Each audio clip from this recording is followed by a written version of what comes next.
Good afternoon and welcome to the third monthly office hours in our series. Each month, we will review a domain related to policy development and implementation, provide you with a tip sheet for putting policies into action, and provide a forum for questions and answers, as well as just-in-time technical assistance. Today, we will be reviewing policy enactment. Before we get started, I will briefly review our platform. You're currently muted and in listen-only mode. We will save Q&A for the end of the session. If you have a question, please use either the Q&A or chat icon at the bottom of your screen, and feel free to enter your questions throughout the session, and they will be answered at the end. The resources from today's session will be provided in chat. We want today's session to be interactive, so we welcome you to use the chat to share your experiences and to be engaged. When using chat, please be sure to select the option to send to all panelists and attendees. Today's session is being recorded and you will receive a link to the recording within 24 hours. We will disable recording at the conclusion of our presentation and before we invite participants to ask questions. If you encounter audio challenges, click Audio Settings in the bottom left-hand corner of your screen to adjust your settings, or you can also listen by phone, and the telephone number was provided in your confirmation email. Again, good afternoon, and thank you for joining our monthly office hours. I'm Felicity Wood, consultant with Health Quality Innovators, and my colleague Allison Spangler, project manager, is joining me on this webinar. We have partnered with Leading Age Virginia on this initiative. Our Leading Age partner, Betsy Archer, is also on this webinar with us today. This project is funded by the CDC through the Virginia Department of Health. Our goal is to provide model infection prevention and control policies for consistency among all licensed adult day centers in Virginia. It is also our goal to assist you in adopting and implementing these policies at your centers. We're accomplishing the goals of this grant project by engaging with a work group comprised of leaders and stakeholders from adult day centers throughout the state of Virginia. These individuals are developing and editing the model policy templates for this project, which will be shared with you for use in your adult day center. Some of the work group members are on this webinar today, and we thank them for their continued effort and great work on this project. To date, the work group has edited and distributed 8 policy templates for the topics listed on this slide and the next. These 2 slides provide links to each of the policy templates for ease in access and use. If you are receiving our Friday emails, you will have received links to these policy templates as well. Here are 4 of the most recently finalized templates. Just a reminder that these policies are not a one-size-fits-all, but rather are templates, and they're designed to be customized to meet the needs of your center. Here are the additional 4 finalized policy templates with links. Our suggestion is that you download the policy templates and conduct a policy analysis or readiness assessment and compare the template to your current policy and practice. The policy template may suggest a new or slightly different practice that is reflective of best practice, or it may elevate your current practices to further prevent infections. We encourage you to work towards adopting the recommended procedural steps and best practices where applicable. Keep in mind that any practice described in your policy becomes the standard by which you are evaluated during your on-site survey. Here's a quick recap of the office hours in June, where we reviewed strategy and policy development, which is the process of planning how to develop, draft, and prepare for policy implementation. Not every policy template fits every adult day center perfectly. You can't just rubber stamp a template and expect the policy to work exactly as written unless you have strategized and further developed a template into a policy that fits your center. By strategizing and completing the policy development process, you will have made your policy actionable and specific to your center's unique needs. There are many things to consider when going through a policy development process, to include the language, the length, and the information provided. The language of a policy has to be just right, not too technical, but still remain professional. The length of a policy has to be brief, or you risk the reader potentially becoming overwhelmed by the volume of information presented, and they might start glossing over the important points. Most of all, it needs to speak to your targeted audience, which will support a culture of compliance among your staff. Once you have completed the policy development process, you move into the policy enactment part of the process, and that is what we will be discussing today. To get us focused on today's office hours topic of policy enactment, we have a quick polling question to get an idea of your current process. Can you please answer this question? Who is involved in your center's policy approval process? 1, board members and C-suite. 2, the center management team after staff review. 3, the author of the policy. Or 4, all of the above. Can you please make your selection now?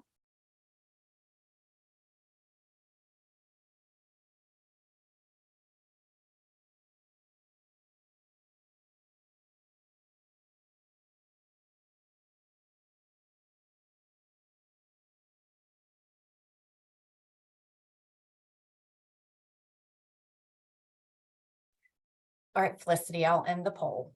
Thank you. Great, it looks like the participants were split between management team review after staff member review and all of the above. So thank you for your responses. These are definitely valid answers, and based upon this poll, many of you have some form of a policy approval process at your center. That approval process is policy enactment. Policy enactment is the process of obtaining permission to implement a policy. Centers should have a process in place that allows for them to follow for every policy prior to it being eventually implemented. They need to obtain approval to move forward. Approval for use of the policy is important because it indicates to the center that the procedural steps outlined and written in this policy meet operational objectives. This step provides the support and backup to leadership and staff to uphold the policy. Without this authorization or permission, a center could change practice unintentionally or even intentionally, which in turn could cause a disruption in workflow, misunderstanding among staff, or even possible citations during survey. Staff involved in policy enactment are typically the staff members who have analyzed the policies needed, developed or revised the policies, those who will put the policies into action, and those who will enforce the policies. Additionally, many centers have other key stakeholders involved in their policy enactment process. These other key stakeholders are individuals who are supportive of a center's mission and or have a vested interest in the success of the center. They may include government agencies or regulators, trade associations, board members and executive leadership, the management team, risk managers, quality improvement leaders, or legal representatives. You know the importance now of policy enactment, and you want to know how to do this at your adult day center. The policy enactment process is not always straightforward. It may be complex and nuanced. It may be seen as repetitive and slow. Despite these challenges, it is important, so don't skip completing this step. Be sure to follow your center's approval process. If you don't have one, develop a process with your leadership. If you do have an approval process, initiate it and start sharing your developed policy with those involved in granting approval. Start with a regulatory expert or subject matter expert to complete a review of your policy to ensure it does not conflict with standards and regulations and that it meets or exceeds your operating standards. Share with those who may be supportive of the policy because they authored all or part of the policy or are passionate about the content. But also be sure that you receive input from those who may share a critique or a counterpoint, as these should all be considered when obtaining final approval. Allow ample time for the feedback loop to function. Make any needed adjustments to your policy based upon the feedback. Your policy enactment process should be documented and consistently followed to receive official approval for implementation. When you document your policy enactment process, be sure that you have in writing the date your policy was reviewed, revised, or approved, and the committee's name or title of the approving entity or entities. This could be in the form of official meeting minutes with a line item discussing policies that were developed, revised, and approved. It could be an official signature page at the front of your policy manual that includes the approval or revision dates. Or, as part of your policy template, include a header that is consistent for every policy. In that header includes space for the title of the policy, the standard or regulation the policy is addressing, the date it was approved or revised, and the title or committee name of whom provided the approval or review. The Policy Enactment and Approval Committee at your center should be seeking answers and clarification on several key points for each policy. They can determine the overall appropriateness and effectiveness of a policy by asking some of these questions here. For example, does the policy clearly state the goals and objectives? Is there a policy statement? Or are the evidence-based components of the policy clearly articulated? Are accepted standards and guidance credited or referenced in a policy? Not all questions are appropriate or necessary for each policy that is reviewed. However, several should be asked and answered to ensure the effectiveness of your approval committee.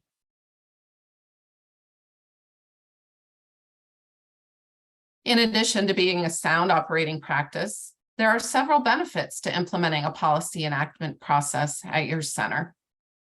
Policy enactment addresses problems and issues by creating a framework for action and continual improvement. It creates a more stable environment for center operations and staff by providing clear guidelines and compliance with regulatory standards. It helps avoid errors by anticipating problems and mitigating risk. It provides a structure for working through an incident or problem. And it promotes equity, consistency, and uniformity for work performance and sets the tone for the center's culture.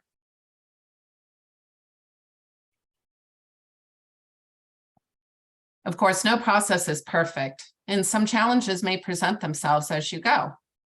While I've listed some challenges that you may face, I've also included some solutions that may work for you to counteract those challenges. If you're facing poor communication or lack of coordination with your policies, the solution may be to host regularly scheduled staff meetings or town halls and have a policy of the month education program for staff. If you're dealing with inaccurate, untimely, irrelevant information leading to the creation of a policy, be sure you meet with staff who will be impacted by the policies or are responsible for implementation so they can share their opinions, thoughts, and information. Complete a fact check of what is shared during meetings and verify that information. Are you struggling with not being able to anticipate problems? Well, try implementing a trial policy rollout and have a subsection of staff put a policy into action for a set period or a vetting process. That will identify problems so that solutions can be found before a full policy implementation is completed. Is your policy not achieving its objectives? Then complete a staff competency testing to ensure adherence to the correct procedures, evaluate the outcomes of the policy, and implement a routine policy revision process. Are you getting pushback from your staff? Well, make sure they're part of the policy development process. This will ensure they've had the opportunity to share concerns and have their voices heard before a policy changes their daily activities. Make sure staff have the needed education and training on the policies, both upon hire and ongoing. Always make policies accessible to staff by storing them in a centralized area or have a self-service appointed area. Provide one-to-one communication with staff who may be pushing back and/or the most vocal to hear their concerns and have them assist with solutions.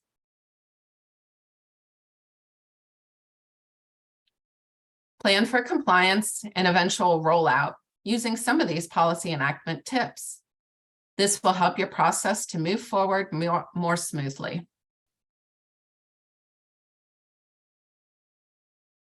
The work group I mentioned at the beginning of this webinar has been working diligently to develop and edit the model policy templates for this project. We have 3 new finalized policy templates to share with you today. We will continue to share additional policy templates in future office hours as they too become finalized. All policy templates developed through this project meet the standards and regulations set forth by VDSS.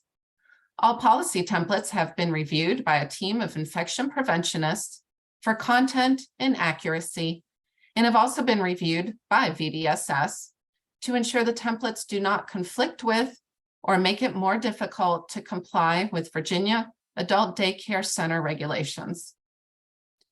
In order to have an effective infection prevention and control program, as a general practice, you should be auditing and monitoring your systems and operations for compliance. The intent of this policy template is not to be punitive. Rather, it's to outline opportunities for improvement, to strengthen your center's infection control program, and to self-identify any areas of concern prior to an inspection by licensing. In the auditing, monitoring, and compliance template, you'll find a process to validate competency-based training for all new hires and for all staff annually by monitoring performance of staff and providing feedback. In this policy template, some audit areas are recommended, but can be adjusted to meet the individualized auditing needs of the center. It is a recommendation to complete audits at least annually, and best practice would be quarterly.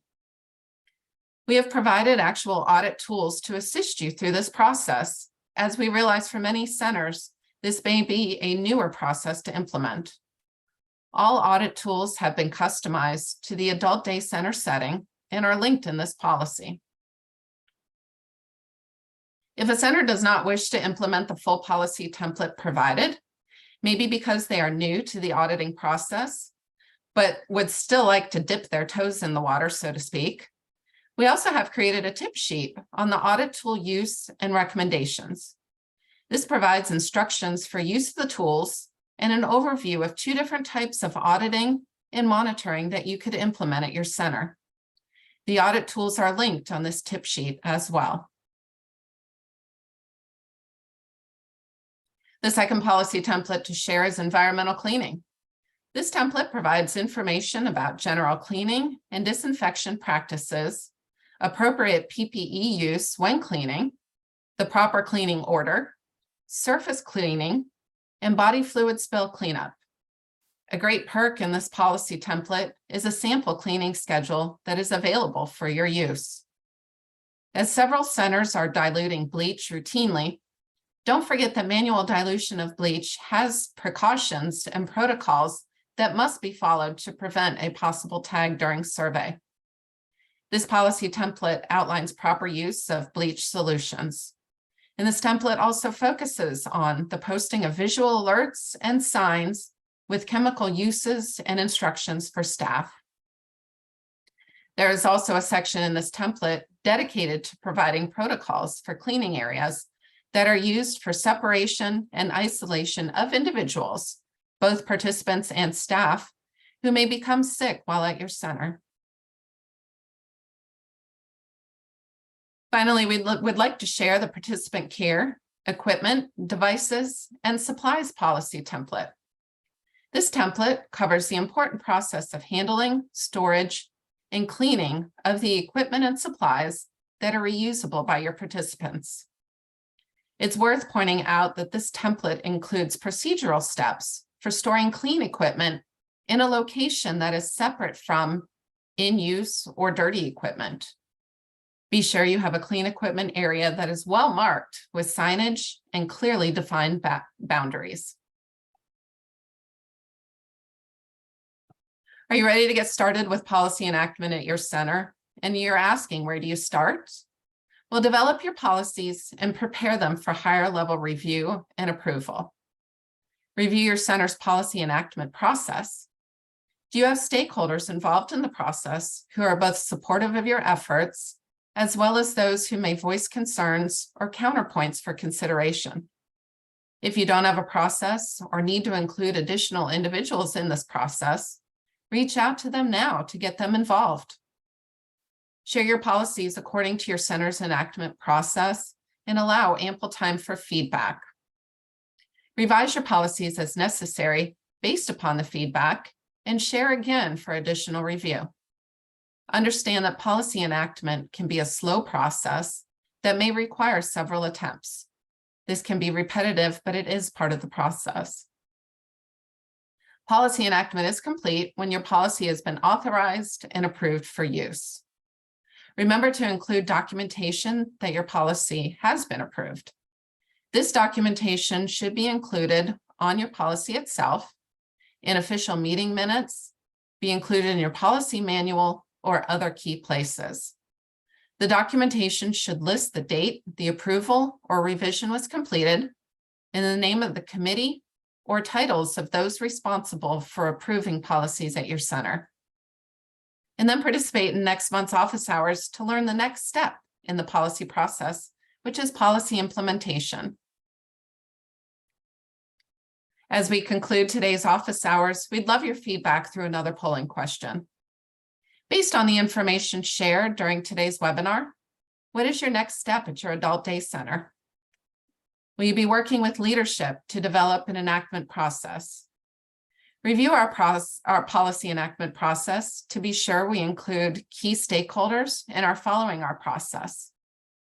Include staff representatives and have them complete trial policy rollouts to test a policy and anticipate problems before they occur or other, and please type your step in the chat. Can you please make your selection now?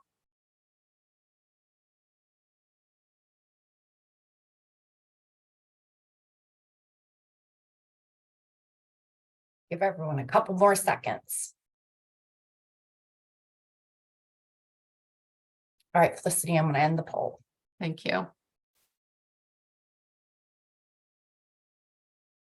Great. It looks like everyone is going to be reviewing their enactment process and including staff representatives to complete a trial process. So that's great. It appears as though you all are going to be working to fully implement a policy approval process at your center, hopefully using the tips and information learned today. Please let us know what additional information may be needed to assist you in conducting an enactment process. Please mark your calendar and use the link on this slide to register for August office hours, which will occur on Thursday, August the 10th at 2 p.m. We will be discussing policy implementation, and we will also share additional policy templates that have been finalized since today's webinar. We will stop the recording now and open the session for Q&A. As a reminder, you can enter your questions by using the Q&A or chat icon at the bottom of your screen. If you'd like to ask your question verbally, click raise your hand using the reactions icon and you will be unmuted. Allison, are there any questions from today's webinar participants?